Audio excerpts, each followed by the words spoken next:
Bismillahirrahmanirrahim. Assalamualaikum warahmatullahi wabarakatuh.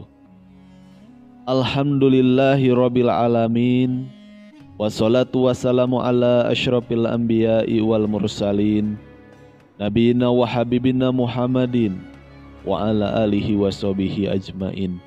Wa man tabi'ahum bi ihsani ila yaumidin. Amma ba'du.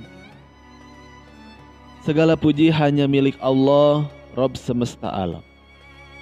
Salawat dan salam tercurahkan kepada Nabi dan utusan paling mulia, Nabi dan kekasih kita Muhammad sallallahu alaihi wasallam.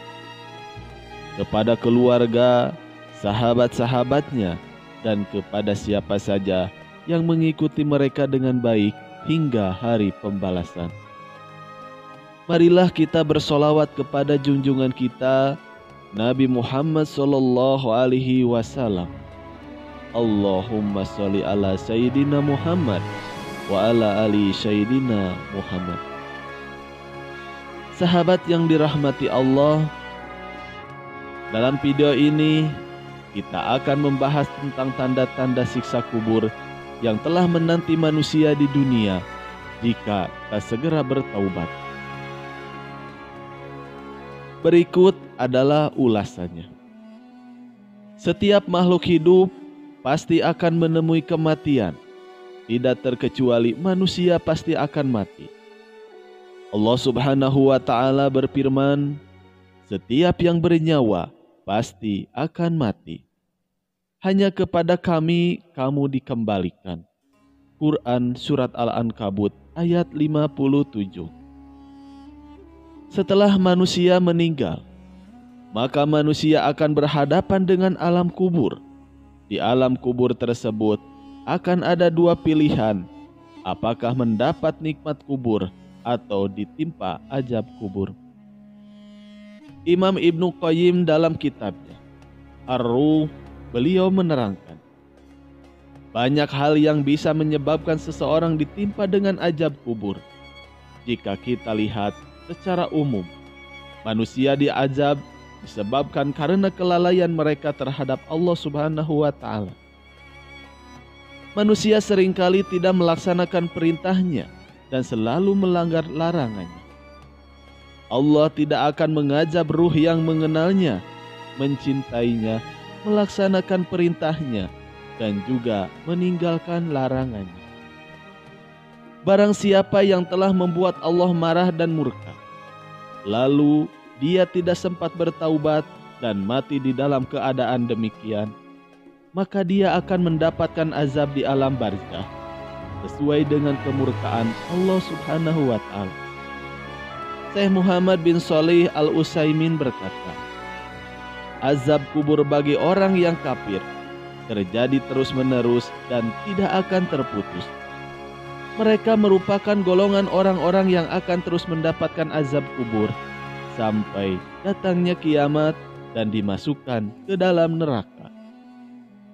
Dan bagi orang-orang yang beriman yang berbuat maksiat, maka Allah Subhanahu wa ta'ala mengazab mereka dengan sebab dosa-dosa mereka. Di antaranya mereka ada yang diazab terus-menerus, ada juga yang diazab sebentar lalu diangkat lagi. Bergantung dari dosa mereka serta ampunan Allah Subhanahu wa ta'ala. Berikut ini adalah sebab seseorang ditimpa azab kubur. Yang pertama, kekafiran dan kesyirikan. Allah berfirman di dalam Al-Quran, dan Fir'aun beserta kaumnya dikepung oleh azab yang amat buruk. Kepada mereka dinampakkan neraka pada pagi dan petang, dan pada hari terjadinya kiamat.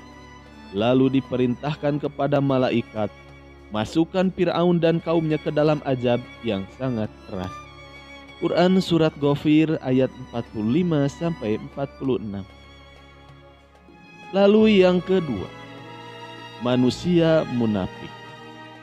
Orang yang memperlihatkan ibadahnya di hadapan orang lain, yang tujuannya ingin dipuji. Namun dia selalu bermaksiat ketika tidak ada yang melihatnya.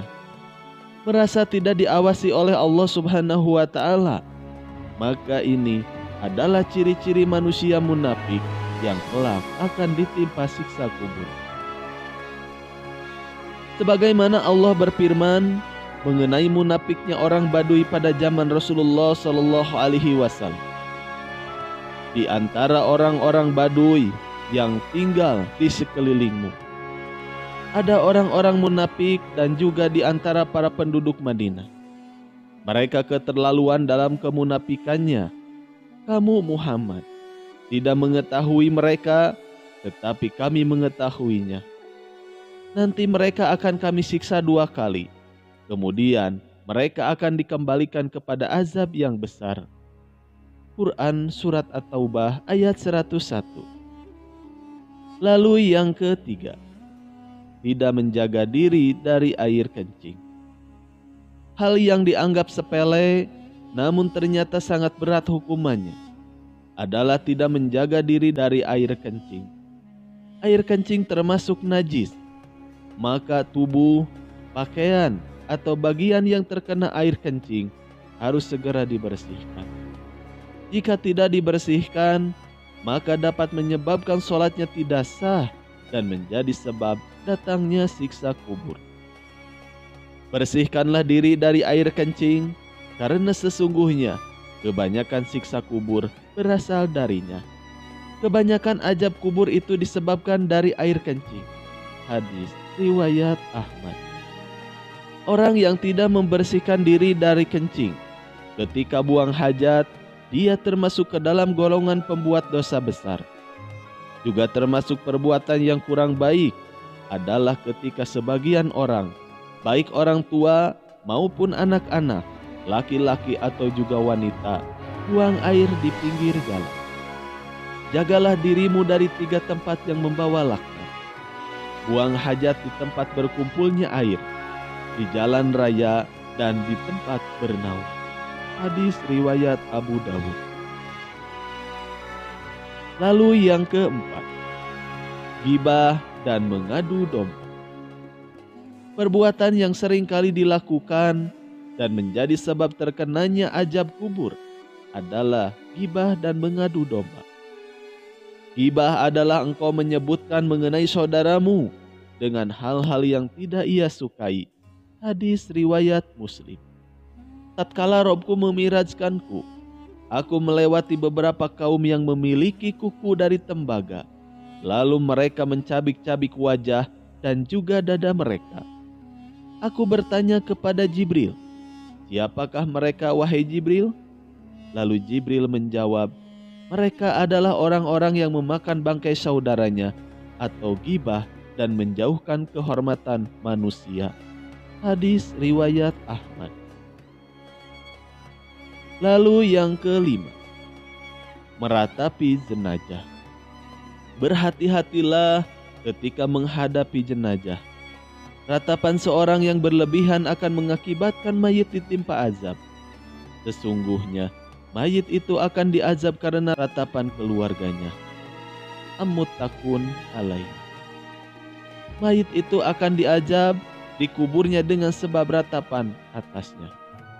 Namun apabila semasa hidup seseorang telah melarang keluarganya untuk tidak meratapi kematiannya, namun mereka tetap melakukannya, maka dia tidak akan ditimpa azab sedikit pun. Demikianlah pertanda siksa kubur sudah menanti manusia jika melakukan hal di atas. Semoga kita terhindar dari perbuatan yang bisa menjerumuskan ke azab kubur. Amin ya Allah ya Rabbal Alamin. Wallahu a'lam bishawab.